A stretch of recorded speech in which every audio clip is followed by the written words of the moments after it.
The evening sun cast long shadows across Alexander Pierce's luxurious penthouse on the 85th floor of Manhattan's most expensive building. He stood by the floor-to-ceiling windows, his reflection showing a man who had everything and nothing at the same time. At 55 years old, his dark hair had touches of gray at the temples, and fine lines marked his once smooth face. His expensive suit couldn't hide the tiredness in his shoulders. Alexander watched the city lights come alive as darkness fell over New York. Each light represented a home, a family, people sharing their evening meals and talking about their day. But here he stood, alone in his $50 million penthouse, with only the soft hum of the air conditioning to keep him company. His phone buzzed on his desk. Another business call, another deal to close. Alexander ignored it. Instead, he walked over to his private bar and poured himself a glass of water. He had stopped drinking alcohol 6 months ago, after his doctor's warning about his heart. The same warning that had forced him to look at his life and see the emptiness of it all. Looking around his living room, Alexander saw the signs of his wealth everywhere. The original Picasso on the wall had cost him $15 million. The furniture was all custom-made. The kitchen had never been used because he always ordered in or ate at expensive restaurants. Everything was perfect, clean, and cold. He walked down the hallway to a room he rarely entered. His hand shook slightly as he turned the doorknob. Inside, a small home office held the only personal items in the entire penthouse. On the desk sat 3 silver frames. The first showed a younger version of himself with a beautiful woman named Catherine. Her smile could light up a room, and it used to light up his world. The second frame held a photo of twin girls at their 12th birthday party, Emma and Sophie, his daughters. The third frame was empty. 20 years, he whispered to himself. 20 years since he had chosen his company over his family. 20 years since Catherine had taken their daughters and left him to his ambitions. 20 years of collecting billions while losing the only things that really mattered. Alexander sat heavily in the office chair, remembering that final night.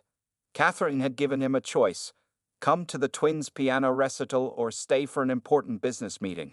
He had promised to make it up to them, had tried to explain how crucial the meeting was for their future. He still remembered Catherine's quiet words. "There won't be anything to make up for after tonight, Alex. We won't be here anymore." He hadn't believed her. In his arrogance, he had thought his wife of 15 years would never leave. He had believed his daughters would understand when they were older, when they could see how his hard work had set them up for life. He had been so wrong. The phone in his pocket buzzed again. This time, Alexander pulled it out. It wasn't a business call. It was his doctor's office confirming tomorrow's appointment. The words from his last visit echoed in his head. "Mr. Pierce, your heart condition is serious. The stress, the long hours, the lifestyle, it's all catching up to you. You need to make some changes, or you might not have much time left." Standing up, Alexander walked back to the living room windows. In one of those millions of lit windows, his family was out there. Catherine, now running a successful children's charity in Boston. Emma, who had become a human rights attorney despite his attempts to push her toward corporate law. Sophie, teaching music at the same conservatory where she once performed as a child. He knew these facts from the private investigators he hired over the years, but he had never worked up the courage to face them. Looking at his reflection in the darkened window, Alexander made a decision. His billions couldn't buy back lost time, but maybe, just maybe, they could buy him a chance to make things right. Tomorrow, after his doctor's appointment, he would start the hardest project of his life, earning back his family's love and trust. As night fell completely over New York City, for the first time in 20 years, Alexander Pierce felt something new in his heart alongside the regret. Hope. 20 years ago, Alexander Pierce's life changed forever on a warm spring evening. He sat in his office at Pierce Technologies, then just a promising startup in a small office building in downtown Manhattan. The clock on his wall showed 6:45 p.m., and his daughter's piano recital would start in 15 minutes at their school auditorium, just 20 minutes away. "Mr. Pierce," his secretary Sarah poked her head in, "the investors from Japan are here early. They want to start the meeting now." Alexander looked at the photo on his desk, Emma and Sophie in their new recital dresses, matching blue ones they had picked out specially for tonight. He had promised them he would be there. He had promised Catherine too, had sworn this time would be different from all the other missed moments. "Tell them I'll be right there," he said, already reaching for his phone to call Catherine. When she answered, Her voice was tight with familiar disappointment. Let me guess, Alex. Another important meeting. The Japanese investors arrived early, Alexander explained, straightening his tie as he spoke. This could be it, Catherine. The big break we've been waiting for. With their investment, we could expand globally. Think about what that means for our family. The girls have been practicing for months, Catherine said quietly. They wanted to make you proud. I am proud. I'll make it up to them this weekend. We'll go anywhere they want. Disney World, perhaps. The silence on the other end of the line lasted so long that Alexander checked to see if the call had dropped. Finally, Catherine spoke again, her voice different now, filled with a determination he had never heard before. No more making up for things, Alex. No more expensive gifts instead of your time. No more empty promises. Either you come to this recital, or you accept that you're choosing your company over your family. For the last time. Alexander felt a flicker of annoyance. Why couldn't she understand? He was doing all of this for them. Catherine, be reasonable. This is one meeting. One recital. There will be others. Yes, there will be, she agreed. But you won't be there to see them, not as our husband and father. Make your choice, Alex. Now. The phone clicked as she hung up. Alexander stared at it for a moment, then shook his head. Catherine was just upset. She would calm down. She always did. The girls would understand when they were older, when they saw how his sacrifice had set them up for life. He walked into the conference room where 5 Japanese businessmen waited. Their investment would change everything. By the time the meeting ended 3 hours later, Pierce Technologies had secured its first major international funding. Alexander felt on top of the world as he drove home, already planning how to tell Catherine about their success. But when he arrived, the house was dark. Inside, he found a letter on the kitchen counter. Catherine had taken the girls to her sister's house. She would send someone for their things tomorrow. She had already contacted a divorce lawyer. Alexander remembered sinking into a kitchen chair, reading the letter over and over. This wasn't supposed to happen. They were supposed to be celebrating tonight. He had just secured their future. How could she not see that? The next few weeks passed in a blur. Catherine refused his calls. The girls wouldn't speak to him. He sent expensive gifts, new phones, computers, jewelry, but they were all returned unopened. His lawyers advised him to focus on the business while they handled the divorce, so he did. He buried himself in work, telling himself his family would come around once they saw his success. But they never did. The gifts got bigger. Cars for their 16th birthday, trust funds worth millions, offers to pay for any college they wanted. Nothing worked. While Pierce Technologies grew into a global empire and Alexander's wealth multiplied, his family slipped further away. Now, 20 years later, all he had to show for that crucial choice was an empty penthouse and a failing heart. The breaking point had come and gone, and he had broken the wrong way.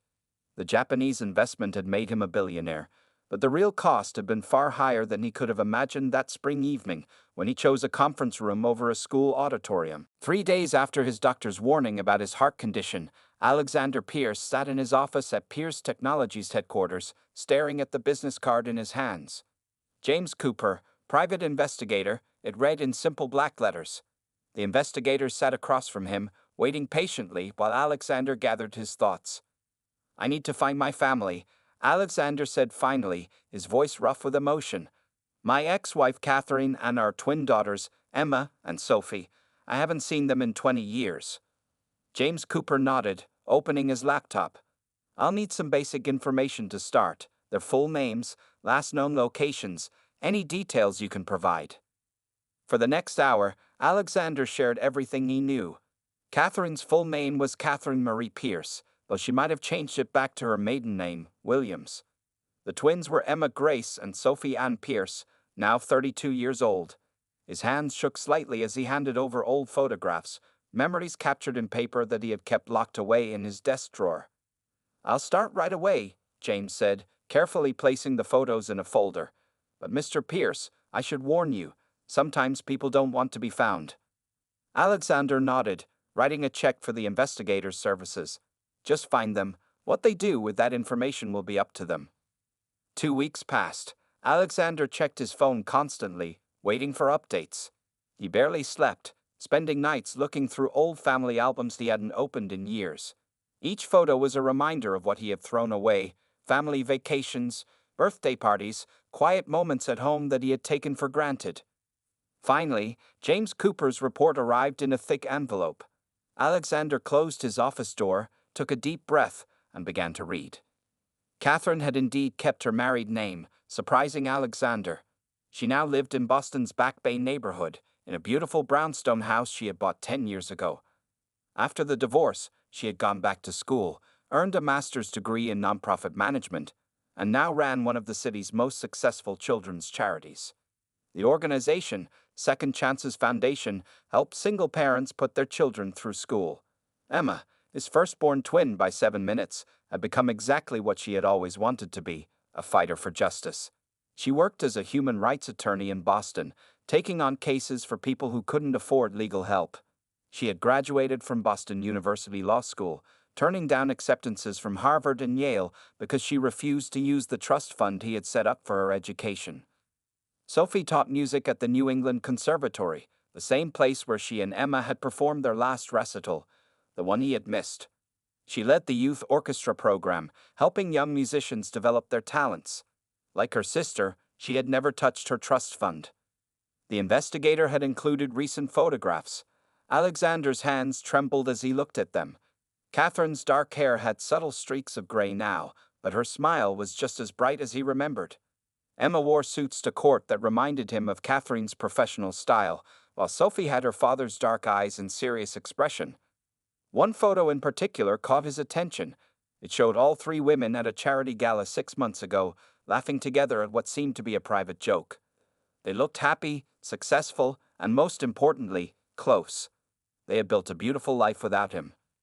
The last page of the report contained details about an upcoming fundraising event for Catherine's charity.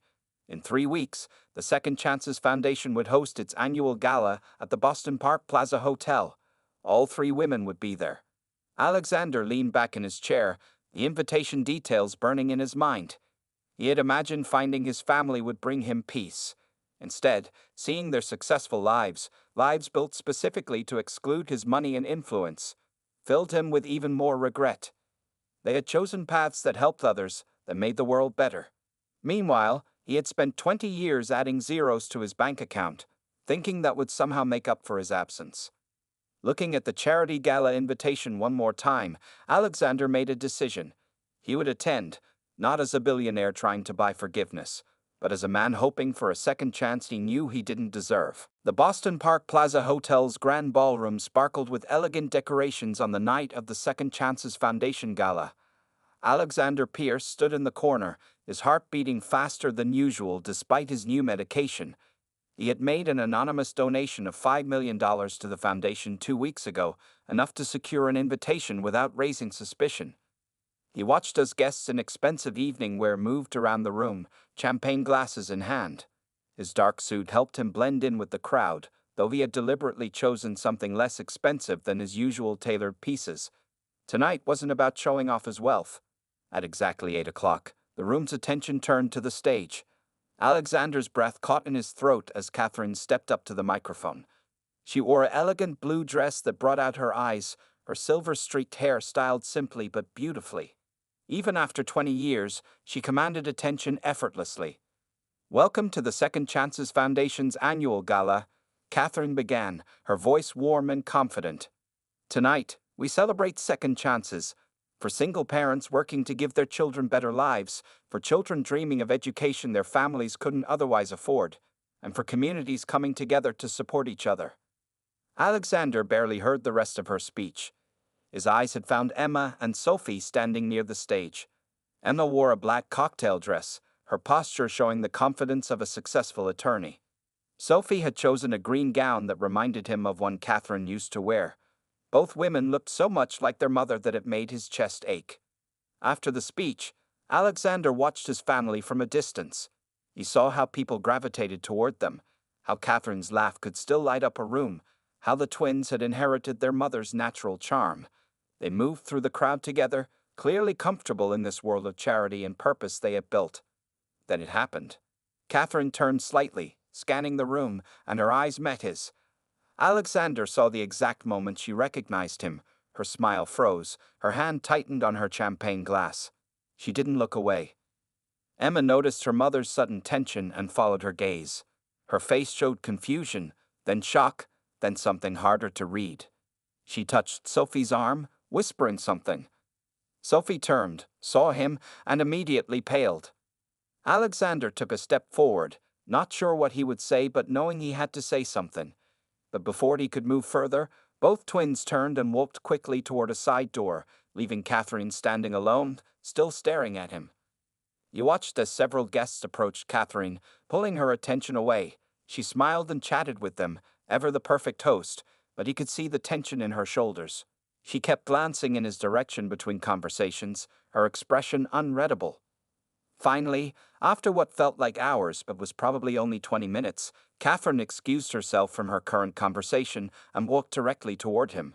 Alexander's heart pounded so hard he worried his doctor would scold him at his next checkup. "You made the anonymous donation," she said when she reached him. It wasn't a question. "Yes," he replied, his voice rougher than he intended. "Catherine, I." She held up a hand, stopping him.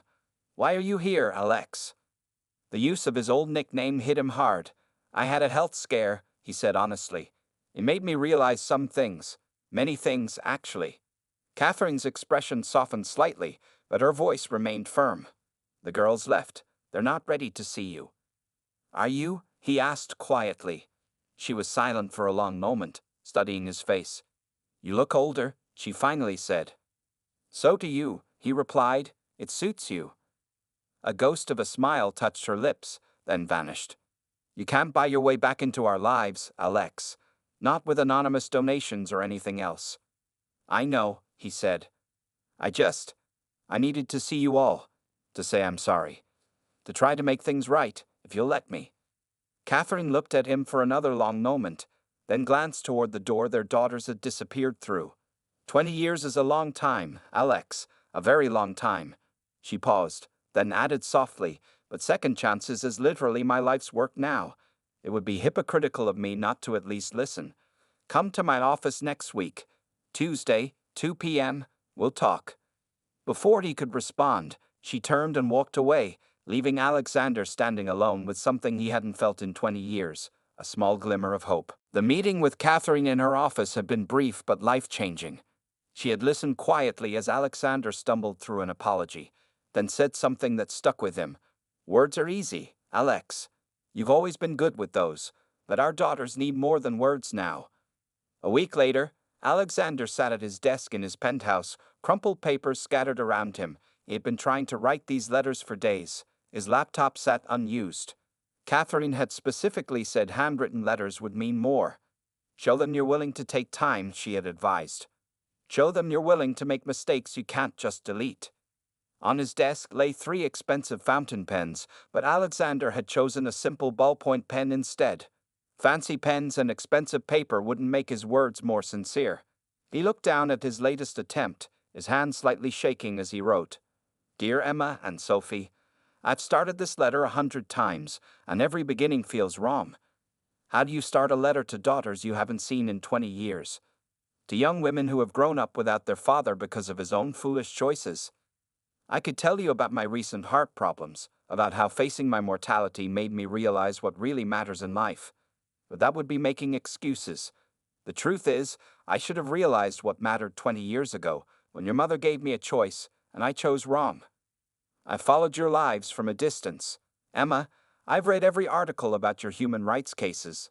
Sophie, I've watched videos of your orchestra performances online. I'm so proud of both of you, but I have no right to claim any credit for the amazing women you've become. Your mother did that. You did that. You did it despite me, not because of me. I won't ask for forgiveness. I haven't earned it. I won't ask you to understand. There's nothing to understand about a father choosing money over his children. I won't even ask for a second chance. 20 years is too long to expect that. All I ask is for one meeting. 1 hour of your time. Let me see you, not through photographs or newspaper articles or videos, but in person. Let me apologize face to face for every birthday I missed, every achievement I wasn't there to celebrate, every time you needed a father and found an empty space instead. After that, if you never want to see me again, I'll respect your wishes. The trust funds I set up for you will remain yours whether you use them or not. But please know that I would trade every dollar I have just to turn back time and make a different choice that night of your recital. Your mother runs a foundation based on second chances. I don't deserve one, but I'm asking anyway. One meeting. 1 hour. That's all. With love and more regret than I can express, your father, Alexander. He wrote the same letter twice more, his hand cramping but his determination unchanged. Each word felt like it was being pulled from deep inside him, each sentence an admission of his failures. Catherine had agreed to deliver the letters herself. When Alexander handed them to her the next day, she noticed the simple pen marks, the crossing outs, the imperfect handwriting that showed his struggle to find the right words. "You're learning," she said softly, putting the letters in her bag. Days passed with no response. Alexander checked his phone constantly, jumped every time it rang. He kept going to his office but couldn't focus on work. His assistant started rescheduling meetings without being asked, seeing the distraction in his eyes. Finally, after 2 weeks that felt like 2 years, an email arrived from Emma. Alexander's hands shook so badly he had to read it 3 times. "We will meet. Once. That's all we're promising. Sophie and I will choose the place and time. Mom says you've changed. We'll see. Emma." It wasn't forgiveness. It wasn't even warmth. But it was a chance, and Alexander knew it was more than he deserved. He replied with just 2 words. "Thank you." That night, for the first time since his heart diagnosis, Alexander slept peacefully, hope replacing the regret that had been his constant companion for 20 years. The small cafe in Boston's Back Bay neighborhood looked ordinary from the outside, but to Alexander Pierce, it might as well have been the most important building in the world. He arrived 20 minutes early, choosing a quiet table in the corner as Emma had instructed in her email, his hands wrapped around a cup of black coffee he couldn't bring himself to drink. At exactly 10 a.m., the bell above the door chimed. Alexander looked up to see Emma and Sophie walking in together. His heart squeezed painfully in his chest. Even after seeing them at the gala, he wasn't prepared for how grown-up they looked. Emma wore a professional gray suit, probably coming from her law office. Sophie had on a casual dress, her violin case strapped to her back, suggesting she had a performance or lesson later. They spotted him immediately. Emma's face showed no emotion, but Sophie's lips trembled slightly. They walked to his table, their steps perfectly in sync, just like when they were children. Alexander stood up, his legs feeling weak. "Emma, Sophie," he said softly, fighting the urge to reach out and hug them. "Thank you for coming." "Let's sit," Emma said, her voice professional, like she was handling a legal meeting. They took their seats, the twins on one side, Alexander alone on the other. A young waitress came over, sensing the tension but maintaining her cheerful manner as she took their orders. 2 chai lattes, a habit they must have picked up from their mother. 20 years of absence sat like a wall between them. Alexander looked at his daughters, seeing Catherine in their features, seeing himself too. Emma had his determination, visible in the set of her jaw. Sophie had his hands, pianist's hands that Catherine used to call them. "You look well," Alexander tried, hating how formal his voice sounded. "Let's not do small talk," Emma said firmly. "You wanted to meet. We're here. Say what you need to say."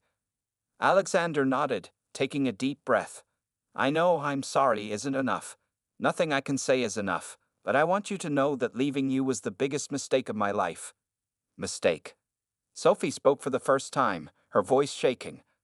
"A mistake is forgetting to pick up milk. You chose to leave us. You chose your company over your family." "I did," Alexander admitted, his voice rough with emotion. "I thought I was building something important. I thought I was securing your future. I was wrong, so terribly wrong." "Do you know what I remember most?" Sophie continued, tears forming in her eyes. "Crying myself to sleep, wondering why I wasn't enough for you to stay, why we weren't important enough." Emma reached for her sister's hand, squeezing it tight. "We made a pact after you left," she told Alexander. "We would never depend on your money. That's why I took a scholarship instead of using your trust fund for law school. That's why Sophie teaches instead of pursuing a solo career, which she could have easily done with your money. We built our own lives," Sophie added, wiping her eyes. Mom worked 3 jobs to keep us in our house. She never took a penny from you after the divorce. Alexander felt tears in his own eyes. Your mother is the strongest person I know. She did an amazing job raising you both. She did, Emma agreed. Which is why this meeting isn't about forgiveness, Alexander. It's about closure. We needed to see you, to tell you face to face how your choice affected us. We needed you to know, Sophie said quietly, that we succeeded despite you, not because of you. The words hit Alexander like physical blows, but he took them. He deserved them. I understand, he said. But please know that I'm not asking for anything from you. I just want a chance to be in your lives, in whatever way you'll allow, even if it's just knowing how you're doing from time to time. The twins looked at each other, having one of those silent conversations they'd had since childhood. Finally, Emma spoke again, her voice slightly softer than before. We'll think about it, she said. That's all we can offer right now. Alexander nodded, grateful even for this small opening. As his daughter stood to leave, Sophie paused. The recital you missed, she said. I still have the recording. Mom made sure to tape it. I'd love to see it someday, Alexander whispered. Sophie nodded once, then followed her sister out of the cafe, leaving Alexander alone with a cold coffee and a heart full of both pain and hope. 3 months had passed since the cafe meeting, and Alexander Pierce was learning the true meaning of patience. He had moved temporarily to Boston, renting a modest apartment instead of buying a luxury penthouse. His company's board members were shocked when he announced he would work remotely, but for once in his life, Alexander didn't care about their opinions. Every Tuesday and Thursday evening, he sat quietly in the back row of the concert hall where Sophie conducted the youth orchestra. He never approached her, never made his presence known. He simply watched his daughter stand on stage, her hands moving gracefully as she guided young musicians through their pieces. Sometimes he thought he saw her glance toward his usual seat, but he couldn't be sure. He read every article Emma published about her human rights cases. When she won a major case defending immigrant workers, he sent a simple text message. Congratulations. You fought well for those who needed help. She didn't respond, but the next week, he received an email with a link to her newest case filing. No message, just the link. He spent hours reading it. Catherine's charity became his main focus. He made monthly donations under the foundation's original family name, Pierce Williams. But more importantly, he started volunteering at their events. He helped set up chairs, served food, and did whatever was needed without complaint. The first time Catherine saw him carrying boxes in jeans and a t-shirt, she almost dropped her coffee. No designer suits today, she had asked, a hint of amusement in her voice. They're not very practical for moving furniture, he had replied, making her smile slightly. The heart problems that had started this journey continued to be a concern. His doctor insisted he reduced his stress and take regular medication. Alexander followed the instructions carefully. He had too much to live for now, even if his relationships were still fragile. Then came the day his heart betrayed him anyway. During a charity event setup, he felt a sharp pain in his chest. The world went fuzzy, and he found himself on the floor, Catherine's worried face above him as someone called an ambulance. He woke up in the hospital to find Emma sitting beside his bed, her laptop open as she worked on legal briefs. When she saw him awake, she closed the computer. You listed me as your emergency contact, she said, her voice carefully neutral. You're my daughter, he replied simply. Emma was quiet for a moment. Sophie's giving a concert tonight. She wanted to be here, but... The orchestra needs her, Alexander finished. I understand. I've been watching her conduct. She's amazing. You've been coming to her concerts? Emma asked, surprised. Every Tuesday and Thursday, he admitted. Back row, left side. I never wanted to disturb her, just wanted to see her doing what she loves. Emma's professional mask cracked slightly. You read my articles too, Mom told me. Every single one. We're changing lives, Emma. Making the world better. Just like you always said you would. A tear slipped down Emma's cheek, catching them both by surprise. She quickly wiped it away. The doctor says it was a minor heart attack. You need to take better care of yourself. I will, he promised. Emma stood up, gathering her things. At the door, she paused.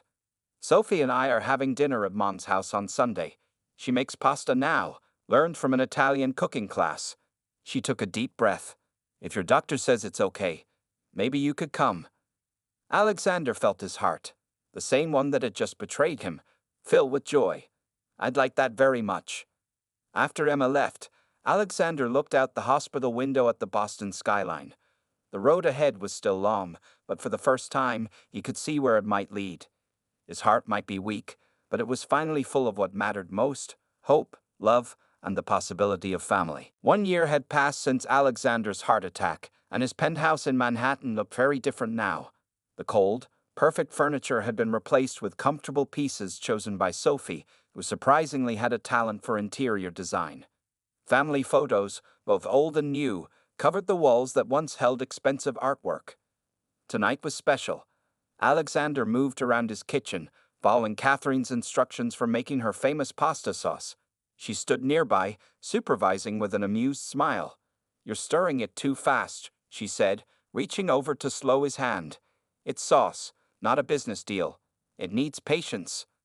Alexander chuckled, adapting his stirring speed. 20 years of takeout didn't prepare me for this. The sound of the elevator arriving made them both look up. Emma walked in, carrying a bottle of wine and legal papers. Behind her came Sophie, holding her 3-month-old daughter, Clara. "Is Grandpa burning the sauce again?" Sophie called out, making Alexander's heart warm at the word Grandpa. The first time she had called him that 2 months ago when Clara was born, he had cried. "I'm following your mother's instructions exactly," he defended himself, setting down the spoon to reach for Clara. Sophie handed the baby over with a smile, and Alexander cradled his granddaughter carefully. The mighty Alexander Pierce, billionaire businessman, reduced to a baby-whispering pasta chef, Emma teased, setting the wine on the counter. She pulled out some papers from her briefcase. "Oh, and the Foundation's new scholarship program is ready to launch. We need your signature on these, Mom." Catherine took the papers, reading them carefully. The Second Chances Foundation had grown significantly over the past year, partly due to Alexander's business expertise and connections, which he now used to help others instead of just increasing his wealth. "Did you tell them about the job offer?" Sophie asked Emma as she tasted the sauce, adding a pinch more salt. Emma nodded. "A major law firm in New York wants me to head their new human rights division." She looked at Alexander. "It would mean moving back to Manhattan." "You're considering it?" Alexander asked carefully, trying to keep his hope out of his voice. "Clara needs to spend time with her grandfather," Sophie said softly. "And I've been offered a position at Lincoln Center. It seems we're all finding reasons to come back to New York." Alexander had to blink back tears, focusing on the baby in his arms to maintain his composure. Clara reached up, grabbing his tie with tiny fingers. "Family dinner would be easier if we all lived in the same city," Catherine added, signing the foundation papers. "Though I suppose I'll have to teach you all how to make pasta properly." "You could teach us here," Emma suggested. "This penthouse is big enough for weekly family dinners." Alexander looked around at his family, Emma arranging plates on the table, Sophie adjusting the music playing softly in the background, Catherine moving gracefully around his kitchen like she belonged there, and little Clara falling asleep in his arms. A year ago, this scene would have seemed impossible. "I stepped down as CEO last week," he said suddenly, making everyone turn to look at him. "I'm keeping my place on the board, but the company needs someone with fresh energy. I want to focus on what really matters." Catherine stepped closer, touching his arm gently. "Are you sure? That company was your whole life for so long." Alexander shook his head, looking down at his sleeping granddaughter. "No, that was my mistake. This is my whole life, right here in this room. The company was just a way to hide from what I'd lost." He looked up at his daughters. "What I threw away, and what I'm so grateful to have another chance at." Emma and Sophie shared a look, then moved to join him and Catherine in the kitchen. As they stood there together, the pasta sauce simmering perfectly now, Alexander realized something profound. His billions had built him an empire of wealth, but only love, humility, and patience had built him something far more precious, a family. The painful memories would always be there, but they were slowly being covered by new ones. Better ones. Like tonight's family dinner in a penthouse that finally felt like home.